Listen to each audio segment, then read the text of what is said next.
What's up, Rolling Stone India? My name is Crystal K, and I'm an international singer from Japan.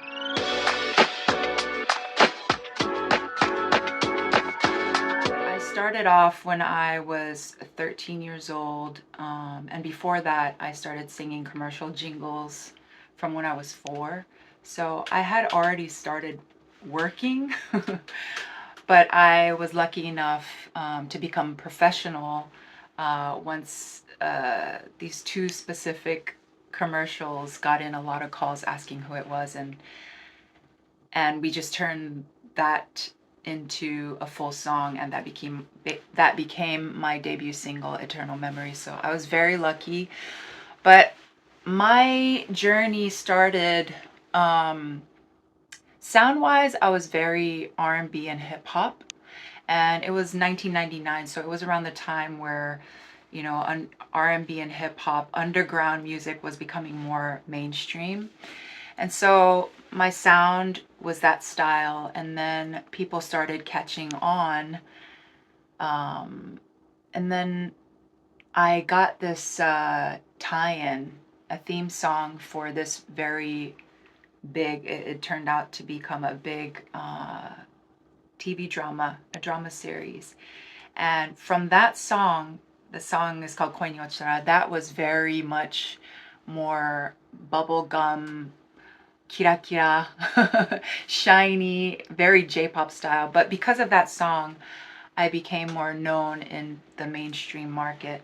So then from there on, the journey was kind of like, internally I had struggles because I was like, okay, I was more R&B and hip hop, but now I'm pop and people know me more as a pop style singer.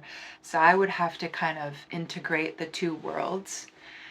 But I think as I got older, I started realizing I'm the only one that can sing J-pop in this way, which is,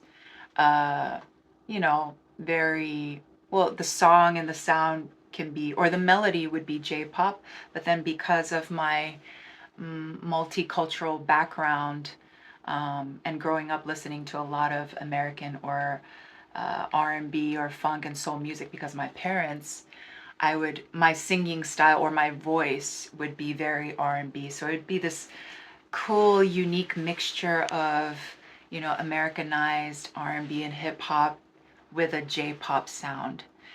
And so yeah, as I got older, I started embracing that more, and the fact that I'm the only one that can sing J-pop in that way. And throughout the years, being mixed race, my father is African American and my mother's Korean. I grew up in the early years on a military base, going to an American school. So that American culture and Korean culture and Japanese culture, it's kind of like a tricultural goodness in me. So I feel like I was able to bring that into the Japanese pop scene. And I was able to collaborate with so many different artists, Japanese artists, American producers. Yeah. So I think that all of that richness shaped my music and who I am as an artist. I think Japan's changed a lot. When I first started out, there was nobody like me. Not a lot of, or no, I actually I don't know any other mixed or half black and half Japanese or half Asian artists in Japan. But I think a few years after, there was Jero, who sang very traditional enka, Japanese traditional style music. And he had come from the States, and he was a African American male. And then you have Aoyama Telma, who's also, well, she's Japanese and I think Trinidadian. She had a huge success, and it's really nice seeing that they mention my name as a pioneer. But Yeah, I think now there's a lot of mixed race or multicultural artists and athletes and models who are really shaping the industry in Japan, not only music. So it's come a long, Japan's come a long way, but I think there's been a lovely change in that sense.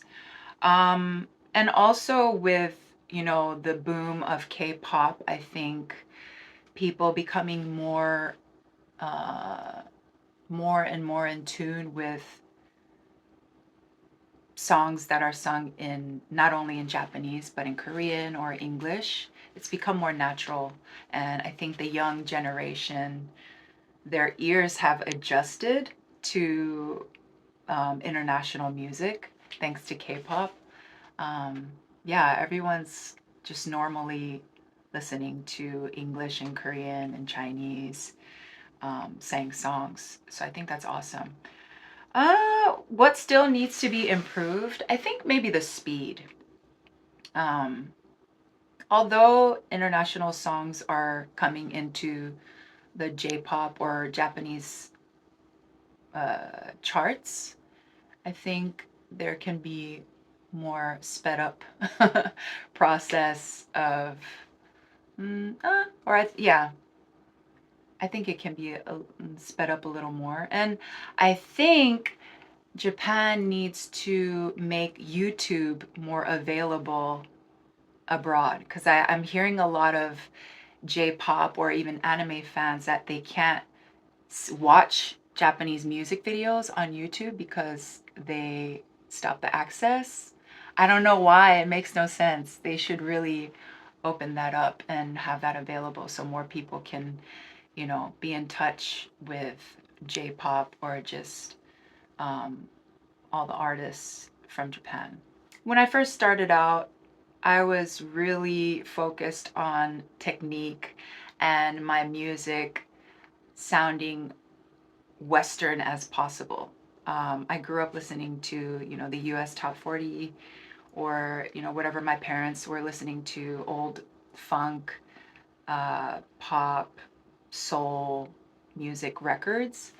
So music to me equaled the world automatically. So every time I would get into the studio, I wanted my song to sound like it came from the West. So anybody that hears me for the first time can connect with me and connect through it sounding familiar, even if I'm singing in Japanese. So I would throw in a lot of English too, and I would really take from all of my favorite artists back in, the early 2000s, like a lot of Brandy and Monica, a lot of Mariah Carey, TLC, Destiny's Child. I would have my producers take those sounds from those iconic songs and make them mine. And so it was like heavily R&B.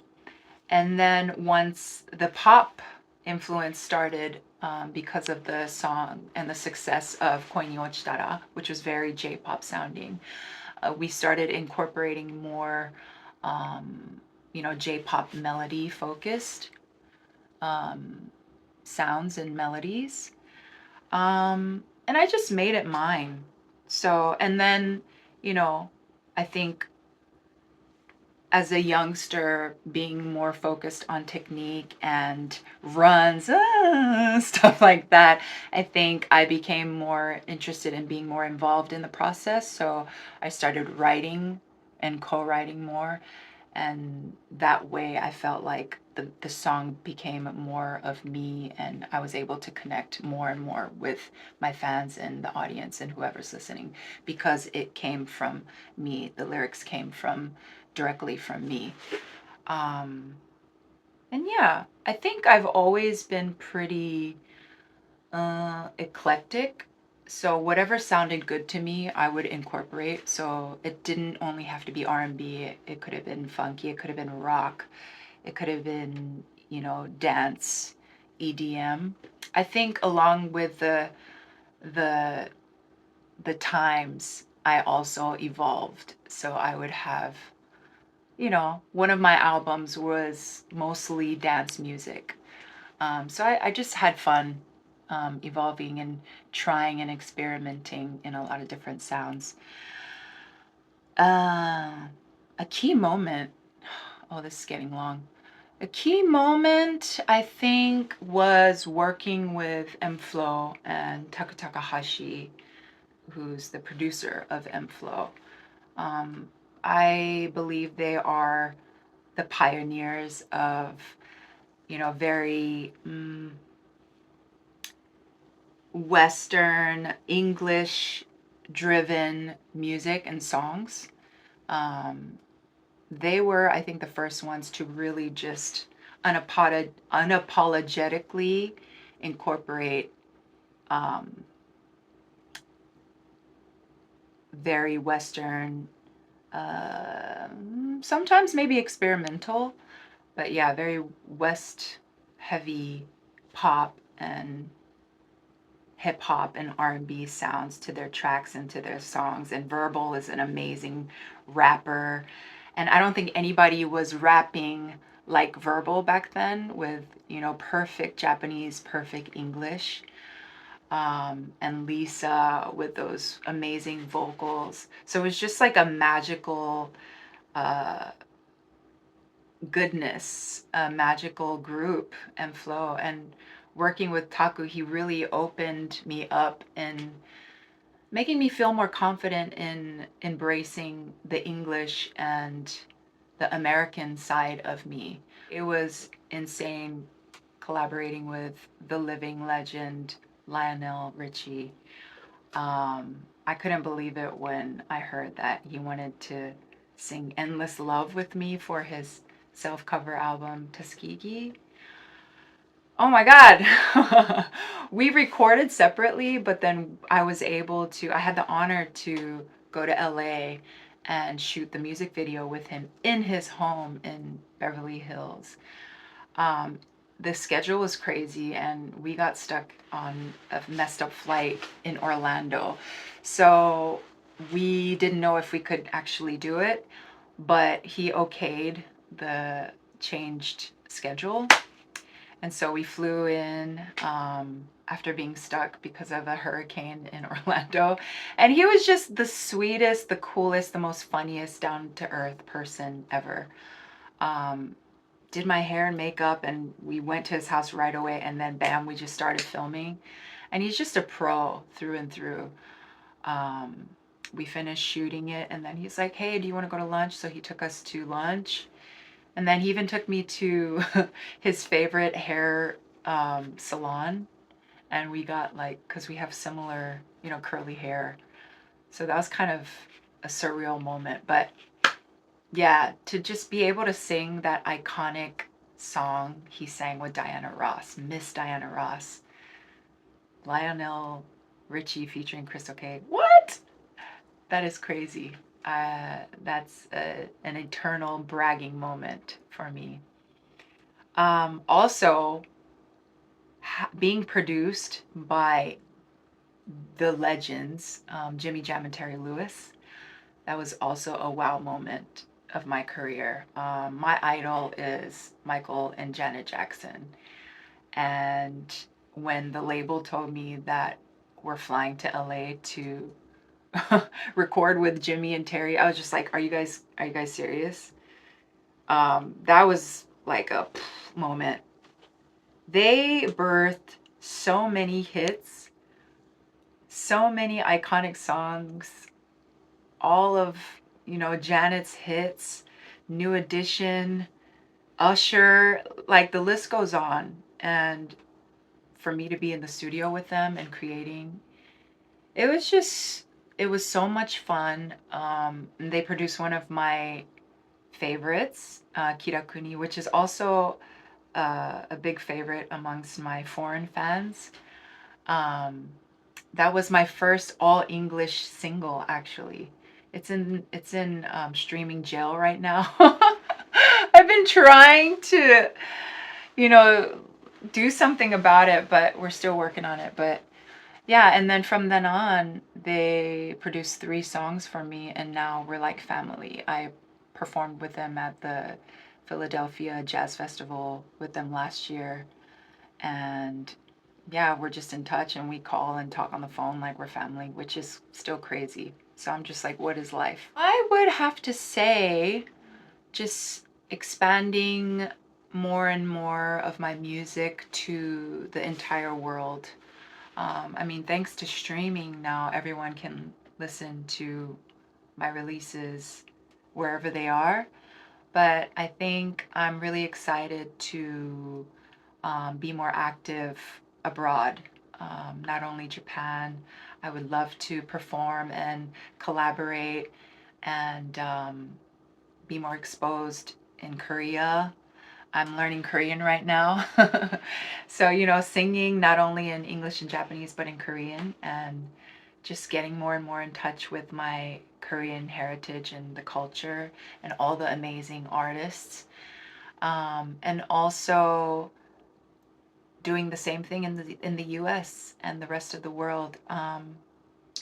I am planning a US tour, and that'll be my first ever performing around the US.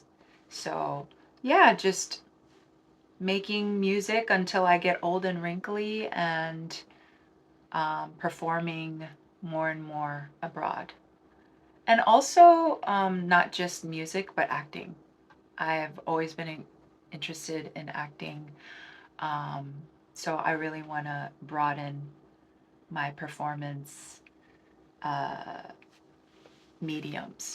I would be honored if I could be remembered as the singer, the artist who connected, who became the bridge of Japan, Korea, and the US or the West.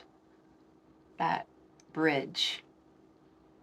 Yes, I would love to leave a legacy of being the bridge and also the pioneer of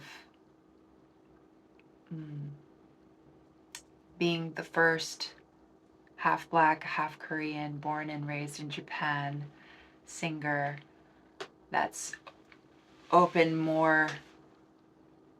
doors and just created the path um, for all the next multicultural, beautiful generations to come. I think growing up, I didn't really have someone that looked like me that I could see on the screen in Japan, especially. And now that's really starting to change. So, yeah, just to give hope, to be that hope and representation for the next generation. Okay, this is my song, Hard to Say. Wanna know what you're feeling, kimi no koto. Baby, you know I'm just keeping it real. Doshite, is it hard to say? Kimochi wo kiku no ga kowakute. Thank you so much for having me, Rolling Stone India, and thank you to anyone and everyone who's listened to my song and supported me over the past 25 years. And I can't wait to see you. I would love to go to India. I've never been, so that would be awesome. If there's a show or a convention or anything, I would love to go perform. Holla at your girl. Bye.